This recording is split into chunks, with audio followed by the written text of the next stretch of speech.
What's up, it's Auto Handles, and in today's video, we're going to be talking about Brandon Miller and what I expect for him to bring to the Hornets this year. Before I can begin with the video, be sure to subscribe and like the video. Let's begin. Brandon Miller's rookie season with the Charlotte Hornets didn't get a lot of attention, partly because of all the hype around Wemby and LaMelo Ball's injuries. But Miller quietly had a strong year, especially when you break down his performance before and after LaMelo went out. In his first 38 games, Miller averaged 14.7 points per game on 53.6% true shooting.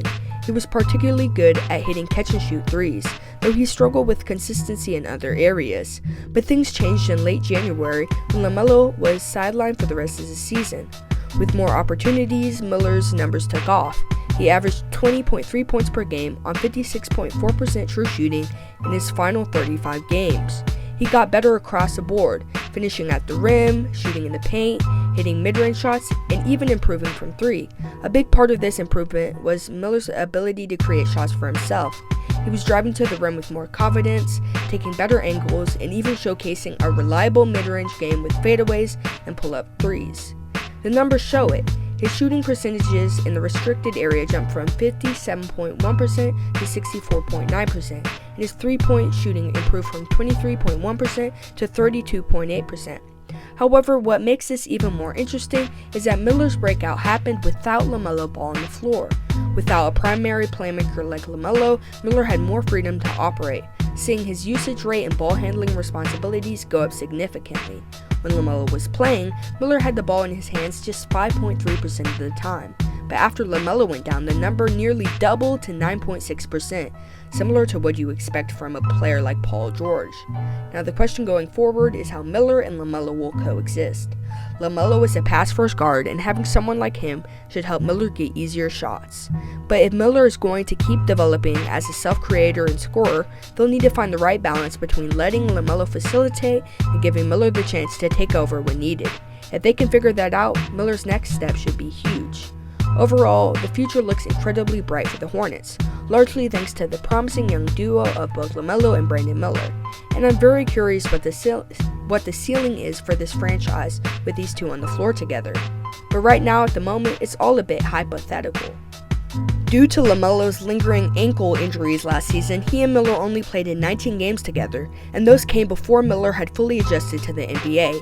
We've gotten glimpses of what they can do as a more established duo in a few preseason games, but it's really too early to make predictions. The most important thing is that these two get more time to figure out how to work together. It takes more than just a few games to define their roles on the team. I'm still very excited for this Ball-Miller combination and how they grow in their first full season together. But obviously, I understand that this duo won't work together and work everything out overnight. It's gonna take time, and I'm very interested to see what they do together.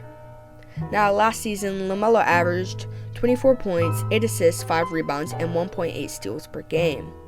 I'm very curious how his assist numbers will fluctuate throughout the season as Brandon Miller is taking more shots and handling the ball.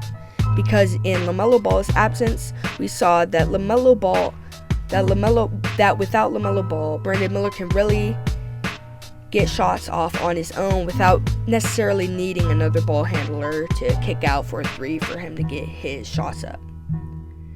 Now, a big reason why LaMelo was absent in these games that Brandon Miller took over was his recurring injuries.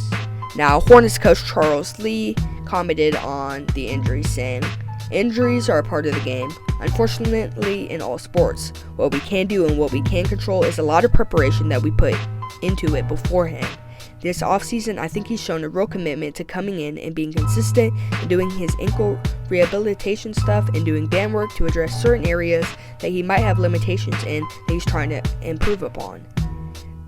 There have been some really good conversations, and I think there's been a really good plan put in place by our performance staff, our office, and coaching staff.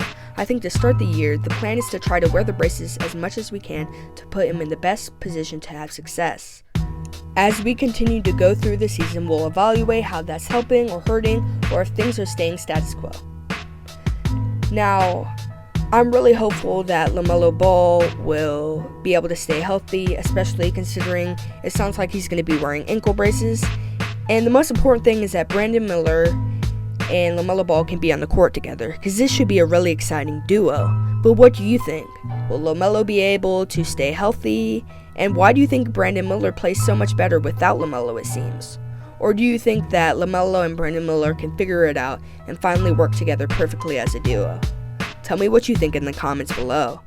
Until next time, peace.